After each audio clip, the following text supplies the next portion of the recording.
नमस्कार श्रोता बंधु। आज आम एक नूतन कहानी शुणा। कहानीटर नाम भाई भौणी। गोटे गाँव में स्वामी स्त्री दुई जन घर कर रोते।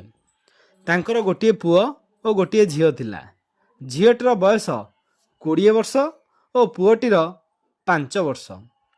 किछि दिन पर स्वामी स्त्री रोगरे पड़ी मरीगले।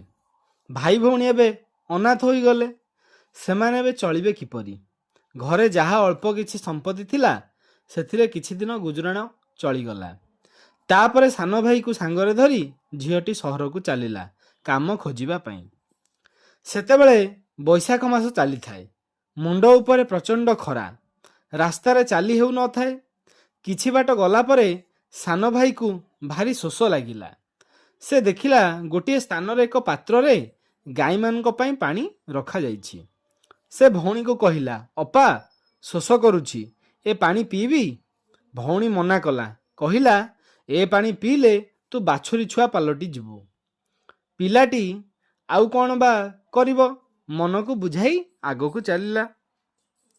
पुणी किछि बाट गला परे घोड़ा मानक पई पानी थुआ होइथिबा देखि पिलाटी पानी पई भौणी को अली कला। भौणी कहिला, ए पानी पीले तू घोड़ा छुआ होई जीवु। तेणु सेमाने पुणी आगको चलवाक लगिले। एणे खरा सही हेउ न थाए। शोषरे तंटी सुखी जाउथाए। बड़ कष्टरे अपार कथा मानि बाट चालू थाए। किछि बाट गला परे देखागला छेली मानक पई पानी थुआ होइछि। भौणी को पचारिबारु से कहिला, ए पानी पीले तू छेली छुआ होई जीवु। पिलाटी शोषरे एपरि छटपट हेउतिला जे से आउ ता भौणीर कथा सुनिला नाही।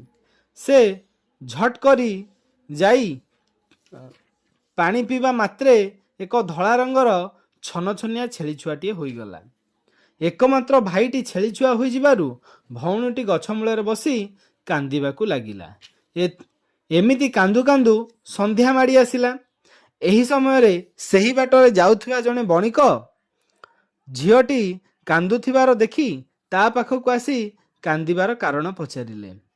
झीटी कांदी कांदी ता भाई किपरि छेली छुआ हो जाइछि कहिला। बणिक झीटीर सुंदर रूप देखि भारी खुशी होई कहिले, तुमर जदि आपत्ति नहीं मु तुमको विवाह करबाकू चाहे। तुमको ओ तुम भाई जे कि छेली छुआ हो जाइछि मु ताकू अत्यंत आदर रे रखिबी। झीटीर तो अन्य उपाय नथिला। से बणिक को बाहाबा पई राजी होई गला। बणिक को बाहा होई छेली छुआटीर आदर जत्न करी से खुशी रे रहिला। एमती किछि दिन चलीगला। बणिक घर तल बारी तेंतुली गछरे गोटे डाहाणी रहुथिला। झीटर सुख से सही पारिला नाही। दिने बणिक स्त्री पोखरी कूल को जाइछि। से डाहाणी गछरु ओल्हाई ताकू पानी रे माड़ी बसिला। ता बेकरे गोटे बड़ पत्थर बांधी देई ताकू पोखरी भीतरे दाबी देला। से निजे बणिकर स्त्री रूपरे घर को चली आसिला। एसबु कथा से छेली छुआटी देखि थाए। भौणीर एपरी अवस्था देखि ताकू आउ अन्न जल रुचिला नाही। से एक प्रकार खियापिया छाड़ीदेला। सबु बेले जाई पोखरी कूଳରେ कांदी कांदी गड़िला।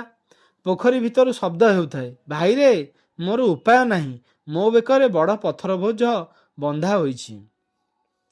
छेली छुआटी काले धरा पकाई देब एही भୟରେ बणिकर स्त्री रूप धारण करिथिबा डाहाणी दिने बणिक को कहिला, ए छेली छुआटा बड़ अबाध्य हेलानी, ताकू मारी दियो। बणिक बड़ आश्चर्य होला। से कहिला, छेली छुआटी परा तुमर भाई, से हतभाग्य को मारिबा पई तुमर मन किपरि बळुछि? डाहाणीटा जेमिति जिगर लगाइला। छेली छुआर जीवन विकल रे पोखरी कूल को दौड़ी गला। सेठारे बसी कांदिला।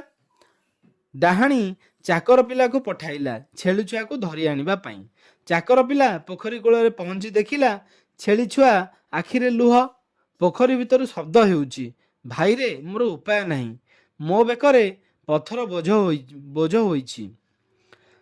चाकर पिलाटी दौड़ी मालिक को सबु खबर कहिला। मालिक पोखरी कूल को जाई सबु सुनिले। तार मने ହେଲା ये तार स्त्रीर स्वर। तेबे घरे किए तार संदेह बढ़िबाकू लागिला। से केउट डाकी जाल पकाइबारु पानी भितरु तार स्त्री बाहरी आसिला। बेकरु पत्थर खोली दियागला।